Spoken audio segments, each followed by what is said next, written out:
So, here's the question. Did Fantastic Four First Steps finally break Marvel's losing streak? Or is it just another flashy letdown with more vibes than substance? Either way, I watched it so you don't have to. And trust me, there's a lot to talk about. Spoilers ahead, so if you're here just for the music, then enjoy. Otherwise, let's break this thing down. So first off, no, this is not another Fantastic Four origin story. Thank you, Marvel. No more radioactive space dust, no more learning to stretch montages, and no more scenes where Johnny Storm discovers he can light things on fire and immediately makes it someone else's problem. Nah, this movie drops us into the middle of their superhero prime. The Fantastic Four are already world famous heroes at the start of the film. There's even a museum exhibit showing all the villains they've taken down: sand monsters, mole men, monkeys, invasions, basically every B-list villain the comics had lying around. And while this whole section felt like a giant nerdy pat on the back for longtime fans, it also dragged a bit. Like,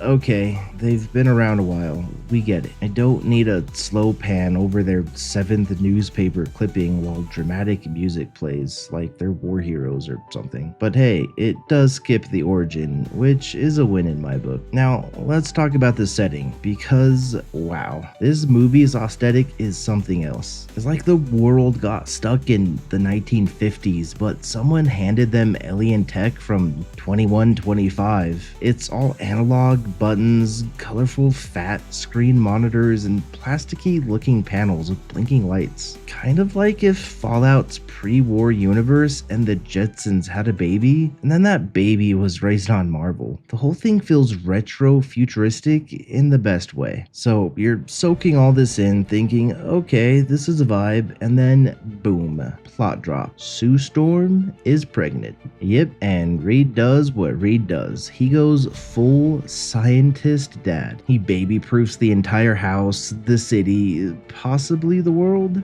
Ben even jokes about it. Reed develops crime-predicting AI, installs safety barriers on top of force fields, and runs about 3 million tests on the unborn baby to see if he's gonna come out stretchy, invisible, made of rocks, or I don't know, shooting gamma rays out of his ears. It's sweet, kind of hilarious, and also it slows the movie to a crawl again. But at least we're still technically in Act 1, so, you know, I'll give it a pass. Then finally, something happens. Like, actually. Like, this felt like it dragged on and on and on. But okay, finally, action. Or not. Silver Surfer shows up. And I wish I was kidding, but she just floats down, says, "Sup, you all gonna die," and pieces out. That's it.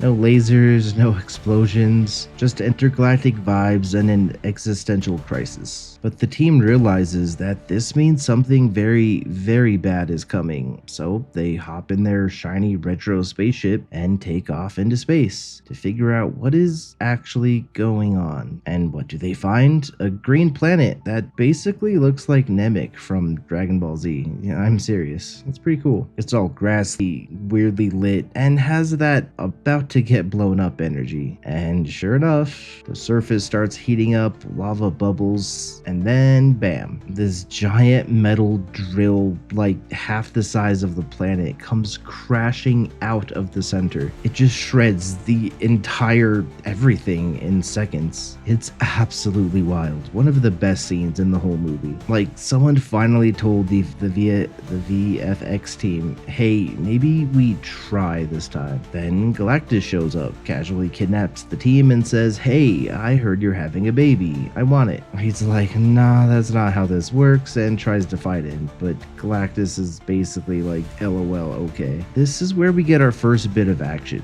Johnny, being the ever hothead, sees this conversation turning into a rage fest and bursts into action. Get it? Because flames, guys, he burst. Forget it. He fights until he passes out, letting the others get a good head start. Then Rockman picks him up. We see our first bit of I will die for these people vibes. Like, even if they pick on each other nonstop and haven't had the best of relationships, they are there for each other, even while being attacked in a zero oxygen environment on a planet-eating spaceship with the captain raging at the stowaways. They get to their ship and go into to faster than light travel only to be chased by the Silver Surfer. To escape, they fly near a singularity, black hole level stuff. And now we're in a full-on nerd territory, time dilation, gravity wells, light bending madness. It's like they saw Interstellar and said, we can do that too, but with more color and less bookcase black holes. If you know, you know. Okay, so let's go over the time dilation, as this was a moment I absolutely loved and it deserves to be respected. Time dilation. Now, this is going to get literally as nerdy as I think exists, and I want to preface this by saying I ain't no damn scientist. If you want a learner course on time dilation, see that scene with the water planet in the movie Interstellar. Okay, so for non-sciencey nerds, I'm going to break it down best as I can. Bigger an object is, the more gravity it has. The more gravity it has, well, the more gravity it pulls. If something is too big, it literally pulls in light. This is the fundamentals to a black hole. Now, the more gravity it has, the slower things move around it. For example, we theorize if we were to witness someone jump into a black hole, at one point, the point of singularity, they would just appear to stop moving. That's because, well, time dilation, because they themselves also have slowed in time. So anything outside that singularity point would basically just appear to be wiggly lines. Not sure on that, and I don't think science can give us an answer yet. So the team borders this singularity point, and Sue uses her power of force field, phew, I don't need to explain that one, to protect the ship from, being gravitated and destroyed. No, gravity is not a word, but you know what I'm saying. Ship goes in, then turns out. But because of time dilation and light distortion, the ship looks like it went in even more. So the Silver Surfer follows after them like a madwoman, only to instantly feel the effects of the singularity as she is pulled inside. Now, this doesn't kill her or anything, but Reed says it will buy them like a month while she's trapped inside. The amount of science and action while they are trying desperately to get away from the Silver Surfer, and the genius way they ended up trapping her, it was all just a beautiful scene. It was nerdy, it was fantastic, it was accurate. It was Reed Richards. And here's the kicker. During all this chaos, Sue gives birth in space. Mid-time dilation, little Franklin Richards just plops into existence while they're slingshotting around a neutron star. This kid's first breath wasn't even in breathable atmosphere, so technically he's not from Earth. Alien baby confirmed. Now, they managed to escape and return to Earth, but the vibe has shifted. The whole world knows Galactus is coming and panic sets in. Some governments want them to hand over the baby. Reed's trying to build a planet-wide teleport system. Everyone's stressed. Act 2 gets heavy into the world building, which is cool, but again, not a whole lot of action.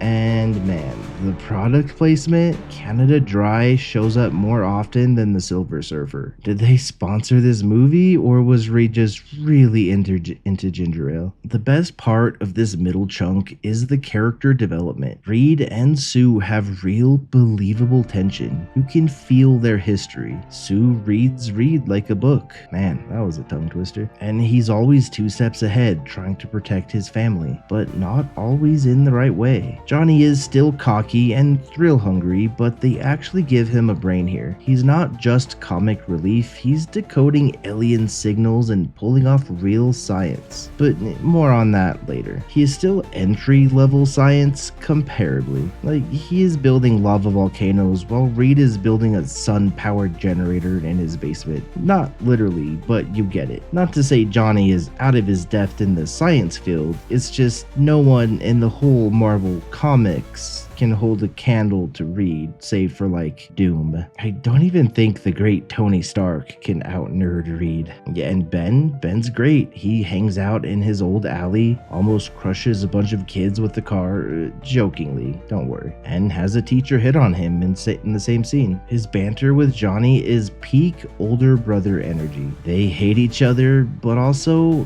they die for each other, as we saw earlier. Classic Marvel bromance. And that's what really makes this movie work.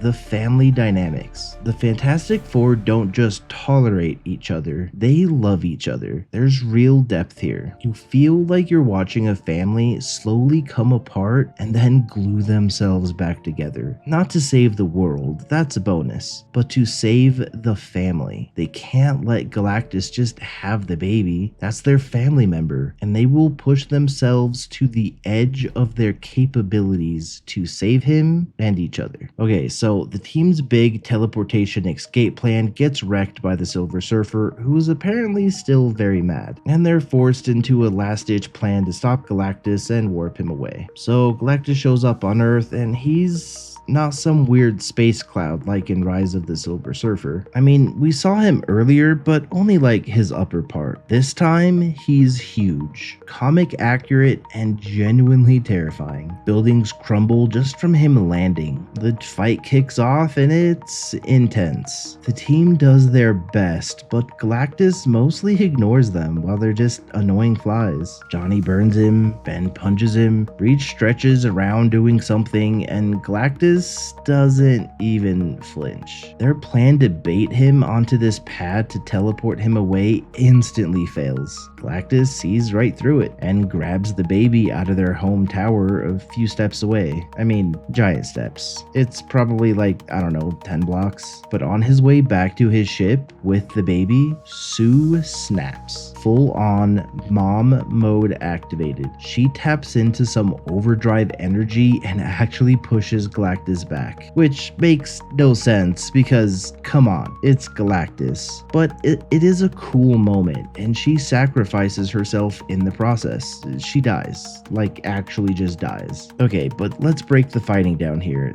Pretty much none of them are even a little match for Galactus. Like, of course not. Johnny and Ben are somehow the most useless in the fight. Reed at least gets some jabs in, and Galactus lets out some verbal cues on how Reed is actually hurting him. Ben and Johnny even throw an oil truck and burn Galactus, and he just ignores it like it's rain or something. Whole top half is literally on fire, and he's just like, meh, this ain't even hot. They are vastly, and I mean vastly, outpowered here. Okay, so Sue is pushing Galactus to the portal. Reed grabs the baby, Johnny starts the portal up, and Ben is clobbering. I mean, best he can. Then, finally, they got Galactus in the portal, and whoosh, he is gone for about 5 seconds. He fights his way back through the portal, still not even trying really. He's more inconvenienced and annoyed with everything. Like, how would you feel if you were trying to cross a small river and some ants with superpowers were shoving you around? I wouldn't be like mad. I wouldn't be like grabbing any rocks to smash them or even trying to kill them. If anything, I would be impressed. Like,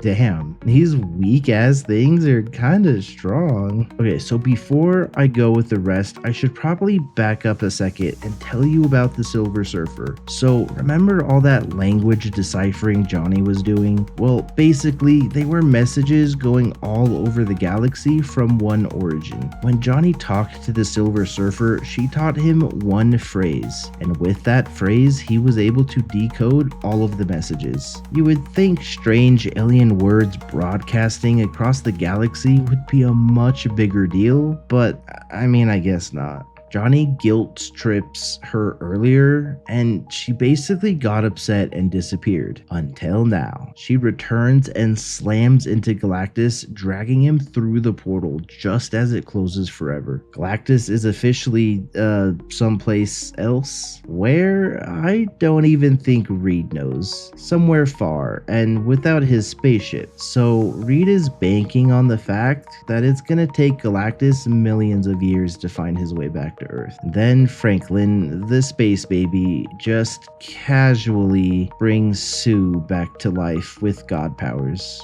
No explanation, just baby magic. But like, this feels comically accurate, as Franklin is like one of the strongest characters in the whole Marvel comics. So, I mean, maybe resurrecting is outside of his power set?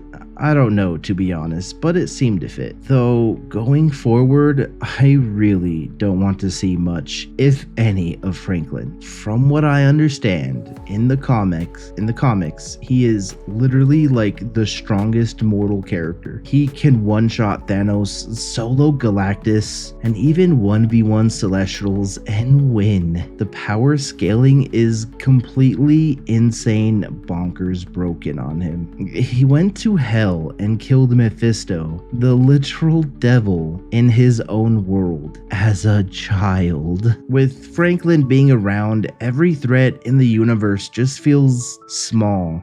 Like, let's put this into perception here, or perspective here. Let's assume he, an adult, and Avengers 1 happens, okay? Loki opens the portal and a huge alien army is destroying up New York. Franklin can close the portal, teleport himself to where the fleet was in space, easy clap them, teleport back to New York, and mental mind control all of the remaining army, send them to, I don't know, let's say he sends them into the sun, then alter reality and make Loki an alligator or something in all of the multiverse in like a day or something. Or just go back in time and collect the stones himself and hide them in another multiverse so they are literally powerless. Like, you get what I'm saying when I say his power scale is completely insane. I don't want them to nerf him in the MCU either, as that would just be super dumb. But how can there possibly be a real threat to the world or the universe or the multiverse when he can single-handedly solve all problems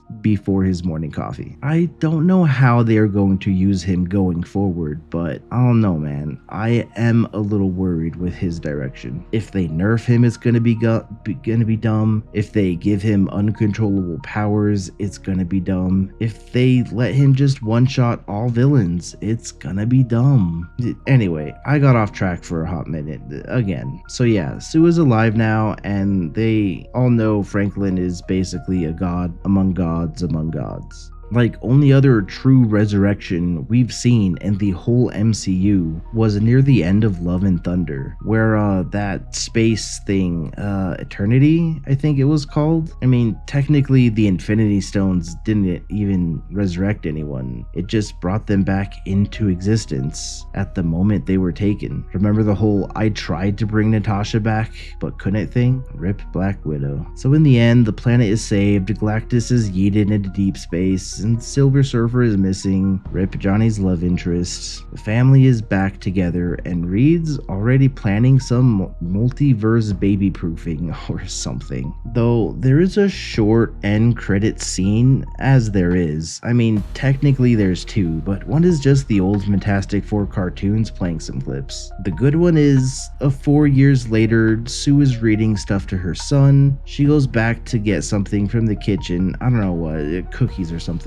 She comes back in, and we see the backside of Dr. Doom kneeling down talking to Franklin, the mask of his helmet on his knee. Then a big flash that says Fantastic Four and Dr. Doom will return at Avengers Doomsday. I am honestly so hyped to see comic accurate Doom.